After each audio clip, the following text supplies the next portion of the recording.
না বলে আমি পাচ্ছি না, কারণ বাংলায় যে প্রতিশ্রুতিগুলো আমাদের রাজ্যের মাঝে সরকার হয়তো দিচ্ছেন বটেন, কিন্তু আমি একটা সময় 3টি বছর আমার সময় সেটা কেটেছিলেন, কারণ পথে হয়তো দারিদ্রতার মাঝে পথে কাটিয়েছি, কারণ ধূপবাতি নিয়ে এটা জীবনে হয়তো খেলা ছিলেন।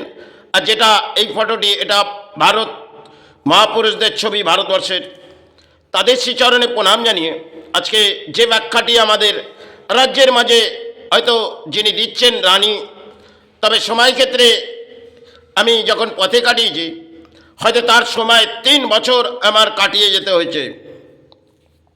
হয়তো করোনাকালের আগে আমি ধর্মের প্রচার শেষ পন্থেই হাঁটছিলাম, আর করোনাকাল এসেও গেলেন, কিন্তু করোনাকাল যাহাতো গেলেন, ঘরে কোনো অন্যের আহার নেই। তাহলে আমি বহু শিক্ষা হয়তো কর্মস্থানের করেছি, হয়তো বিদ্যা পড়ে আমি কোনো শিক্ষা অর্জন করিনি, কিন্তু কর্ম করে বহু শিক্ষা অর্জন করেছি। সেখানে আমাকে বিফলের পথ হাঁটতে হয়েছে। আর করোনাকালে পথে দেখবেন কোনো প্রাণী যাতায়াত করছেন না। আর করোনাকাল ছেড়ে যাবার পরও যে যে যে সমস্যার মুখে আমি এসেছিলাম সেটা হচ্ছে দারিদ্রতা। এই দারিদ্রতা যার জীবনে কাটবে তিনি হয়তো বুঝতে পারবেন। আজকে রাজ্যের মাঝে নেতারা বহু বলিয়া আওড়ে দেয়, কিন্তু সমাজের মানুষ শুনে চুপচাপ খামোশ হয়ে যায়। কিন্তু এই রাজ্যের যে পরিস্থিতি, তাতে মনে হয় সমাজের দুর্ভাগ্য। কারণ চা প্রকল্প এবং ঘুগনি শিল্প এগুলো যদি আমাদের রাজ্যের মাঝে এসে গেল, তাহলে রাজ্যের মাঝে শিল্প কোথায়? শিল্পকে সরিয়ে দিয়ে এই সব প্রকল্পগুলো যদি বাংলার মাঝে ছড়িয়ে দিচ্ছেন, তারা তো শিক্ষাসেবী সমাজ, তারা তো একটা সময় কিছু অর্জন করেছিলেন শিক্ষা, যেখানে দেশের মিডিয়াদের কাছে অবধি তিনি বক্তৃতা দেয়, আর তিনি হয়তো সমাজকে কিছু জ্ঞান দেয়, আর তার নেতারা উৎপাত হয়ে সমাজের যেন পরিস্থিতি আনছে। কারণ রাজ্যের মাঝে দেখবেন নেতানেত্রীরা যা কিছু ব্যাখ্যা করে সমাজ তার গ্রহণ করে, কিন্তু সমাজে যখন প্রাণীর কিছু ঘটবে সমাজের মানুষের, তার দায়বদ্ধতা সমাজের মানুষের ঘটবে। কারণ রাজ্যে যদি শিল্প এগিয়ে আসে তাহলে রাজ্য উন্নতির পথ হাঁটবে। কারণ রাজ্যে তো চাকরি বলে যেগুলো আমাদের সরকার হয়তো ব্যাখ্যা করছেন বটে, কারণ এই রাজ্যের মাঝে একটা সময় হয়তো ঝড় বয়েছিলেন, লক্ষ লক্ষ মানুষ তারা ছুটছেন, নতুন কিছু পেয়ে যাব, সরকার এসে গেছেন, আমাদের জীবনে সার এসে যাবে। এটা দেখবেন লাখো লাখো মানুষ, কেউ রেলওয়ে সফরে আসছেন, ঝড়ের মতন উড়ে আসছেন, কেউ বাস দিয়ে চলে যাচ্ছেন, আমাকে একটি ফর্ম ফিল আপ করে আমার সঞ্চয় এসে যাবে, এটা বাংলায় ঘটেছিলেন। কিন্তু সেবায় ক্ষেত্রে সেটা ঘটার পর তারা কিছুই পায়নি। আর তাদেরকে যে যোগ্যতা সরকার ব্যাখ্যা করছে, সে তোমরা পথে শিল্প করো। আরে যে পথগুলো তাদেরকে দেখানো হচ্ছে সেটা অন্ধকারের ছায়া। কারণ আধারের ছায়া যখন জীবনে নেমে পড়বে, তখন তিনি বুঝতে পারবে সে কতটা আধারের ছায়া জীবনে নামলেন। যাই হোক, এটা আমার ব্যাখ্যা করা যায় না, কিন্তু জীবনে এই রাজনীতি নেতাগুলো উৎপাত হয়ে যা করছে সেটা বাংলাকে তলানিতে পাঠাচ্ছে, বাংলার ধর্ম তো তলানিতে পাঠিয়ে দিয়েছে। আর রাজনীতির মাঝেরা যুক্ত হয়ে আজকে সমাজকে কিছু বুঝিয়ে যাচ্ছেন, আর সমাজের মানুষ ভাবছে আমাদের দেশের রাজ্যের রানী যা কিছু করে যাচ্ছে সেটা আমাদের পরম সৌভাগ্য। একটি মন্দির করলে সেটা পরম সৌভাগ্য হয় না, কারণ মন্দিরটি হয়তো তারা সঞ্চয়ের জন্য করছে। রাজ্যের মাঝে আজকে দেখবেন মন্দির নিয়ে সঞ্চয়ের পরিস্থিতি হাঁটে। আর সেক্ষেত্রে আজকে দেখবেন একটি জগন্নাথ মন্দির হয়ে গেল, আমাদের জীবনে কিছু সাহারা হয়ে গেল। আর কিছু দুর্গাপুজোয় আমাদের রাজ্যের রানী নাম দিয়ে দিল, আমাদের জীবনের সাহারা হয়ে গেল। কিন্তু সাহারা জীবনে কাটাতে গেলে কিছু অর্থের প্রয়োজন, আর অর্থ হয়তো কর্মস্থান থাকলে অর্থ আসবে, হয়তো শিল্প থাকলে অর্থ আসবে। আর সন্তানরা আজকে চাকরির পেছনে ছুটছে, সেক্ষেত্রে সেগুলো পেলে তাদের অন্যের আহার আসবে। সেসব প্রকল্প ছেড়ে দাও। যদি একটা এই রাজ্যের মাঝে এই পরিস্থিতির মাঝে হাঁটছে, সেগুলো হচ্ছে পথে যাও। আরে পথে যদি গিয়ে দেখা যায় সে পথ দিয়ে আপনি বসলেন, সেখানে নিরুপায় হয়ে যেতে হবে। কারণ এক একটা জায়গায় দেখবেন সরকারের, সেখানে পৈতৃক সম্পত্তি হয়ে বসে আছেন, সেখানে আপনি কর্মস্থান করতে পারবেন না। আর যেখানেই আপনি কর্মস্থান করুন না কেন আপনাকে একটা দিক নির্ণয় করতে হবে। তাহলে সেই দিক নির্ণয় করলে আপনার কিছু হয়তো অর্থ আসবে, কিন্তু সেখানে যাবেন কোথা? সেটাও তো একটা প্রকৃতির অদ্ভুত খেলা। আপনি হয়তো জীবনে খেলার মাঝে খেলছেন, কিন্তু সেখানে হার জিত।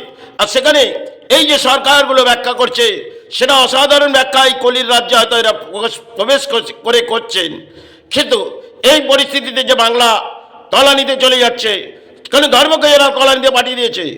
আর এরা রাজ্যের মাঝে যেটা ছড়িয়ে যাচ্ছে, ঘুগনি করো, শিল্প নিয়ে পথে যাও, এটা কোনো শিল্প? কারণ আমি 3টি বছর পথে ধূপবাতি নিয়ে দারিদ্রতার মাঝে কাটিয়েছি। বহু মানুষ ব্যাখ্যা করেছিলেন আপনি জুয়ার ঠেক করুন, কিন্তু এগুলো আমি কখনোই বেঁচে থাকাকালে করিনি আর করবো না। কারণ গরিব মানুষগুলোকে অর্থ লুটে এই মায়ের স্থানে নিয়ে আসবো, সেটা মনে হয় আমার জীবনে পরম দুর্ভাগ্য ছাড়া আর কিছু হবে না। হয়তো দুর্ভাগ্য করে ধর্ম করছি, সেই ধর্ম করতে গিয়ে যদি এই গরিবগুলো যারা এই জুয়ার মাঝে যুক্ত, সেগুলো করেছে কি? রাজ্যের মাঝে নেতারা, তাদের অর্থ আছে, তারাই সমাজের মানুষকে জুয়া খেলাচ্ছে। খেলো, তাতে আমার ঘরে সাহারা আসবে। এই তো নেতারা, তারা উন্মাদ হয়ে এই রাজ্যের পরিস্থিতিকে তলানিতে পাঠাচ্ছে। আরে যখন নিজের ঘরের সন্তান পথে বসবে, তখন তিনি বুঝতে পারবে, কারণ তার তো মনে হয় সন্তান নেই। আর যা কিছু আবড়ে যাচ্ছে সমাজের মধ্যবিত্ত আর গরিব মানুষের ওপরে, সেটা মনে হয় সমাজের দুর্ভাগ্য নামছে। কারণ এই রাজ্যের এই যে পরিস্থিতি, তাতে আমার ব্যাখ্যা দেওয়া যায় না, তবু আমি ধর্মের মাঝে ব্যাখ্যা দিলাম। কারণ সমাজ সেটা গ্রহণ করুক না করুক, আমি ধর্মের মাঝ থেকে ব্যাখ্যা করছি। হয়তো আমি কি তাদের সমাজ নয়, তারা বই পড়ে শিক্ষা অর্জন করেছে। আর এই সমাজের যে পরিস্থিতি, তাতে যে সন্তানদের মা, তার মাতৃ, তার পিতা অর্থ দিয়ে তাকে কিছু সঞ্চয় করে তাকে শিক্ষা অর্জন করাচ্ছে, আর সেই সন্তান গিয়ে যদি পথে কিছু নিয়ে বসে, সে কি বিক্রয় হবে? আর সেটা করণীয় তার কাজ, তার তো কাজ নয়। তিনি তো শিক্ষা অর্জন করছে, তাহলে কিছু চাকরি পাবে। আজকের তারিখে চাকরি হয়তো পেলে বাংলার সমাজের মানুষের সৌভাগ্য হবে, কিন্তু সে সমস্ত সেগুলোকে সরিয়ে দেওয়া হয়েছে। আসছে ঘুগনি শিল্প, চা শিল্প। আর এগুলো নিয়ে যদি আমাদের রাজ্যের রানী এই ব্যাখ্যাগুলো করে যায়, তাহলে অসাধারণ ব্যাখ্যা হয়তো রানী করছেন বটে, কারণ রাজ্যকে লুষ্ট করছে। কলির রাজ্যে হয়তো রানী প্রবেশ করেছে বহু সময়, আর রাজ্য লুষ্ট হয়ে পড়েছে, আর রাজ্য জাগবে না। কারণ যেই আসুক না কেন, এই রাজ্যের শিল্প সরে গেছে। আসছে হয়তো চা শিল্প, ঘুগনি শিল্প, এই সরকার যেগুলো প্রকল্প করে দিয়ে যাচ্ছে, সেগুলোকে রাজ্য চলবে। হয়তো নেতারা যে ব্যাখ্যা করছে, সমাজের কিছু মানুষ হেসে উড়িয়ে দিচ্ছে, যা রানী যে ব্যাখ্যা করেছে এটা আমাদের আত্মাবৃদ্ধির মাঝে লাগছে। এই ধরনের রানী হয়তো ব্যাখ্যা করছেন বটে, কিন্তু এটা আমার কিছু ব্যাখ্যা যেটা আমি রাজ্যকে দিচ্ছি, সেটা সমাজ গ্রহণ করুক না করুক। কিন্তু এই রাজ্যে যে আমি 3টি বছর কাটিয়েছি, তাতে জানি জীবনে কি ঝড় বয়ে এসছে। একটা ধর্মের মাঝে থেকে হয়তো বহু শিল্পর আমি কর্ম করেছি, কিন্তু সেই পথ থেকে আমাকে পথের দ্বারস্থ হতে দিয়েছিল।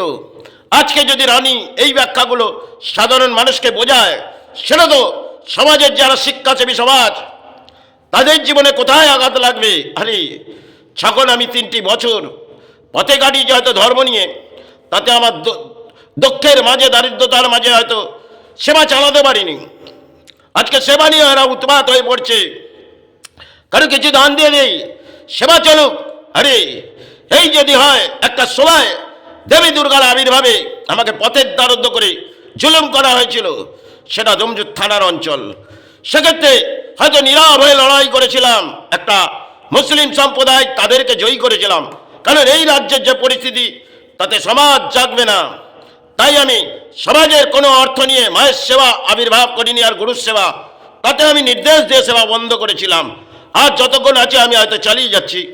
কাল এই প্রকৃতি না থাকলে আমার মনে হয় আর তো থাকা যায় না, তবে না থাকলে আমার ভালো হয়। কারণ এই প্রকৃতিতে যা হচ্ছে, তা হয়তো রাজ্যের পরিস্থিতি ভেঙে পড়ছে। যাই হোক, আজ যে ব্যাখ্যা করলাম, সেখানে সমাজের কিছু মানুষের খারাপ লাগতে পারে, কিন্তু যে জীবনে যা কাটিয়েছি, সেটা হয়তো জীবনে দুর্ভাগ্য ছিলেন।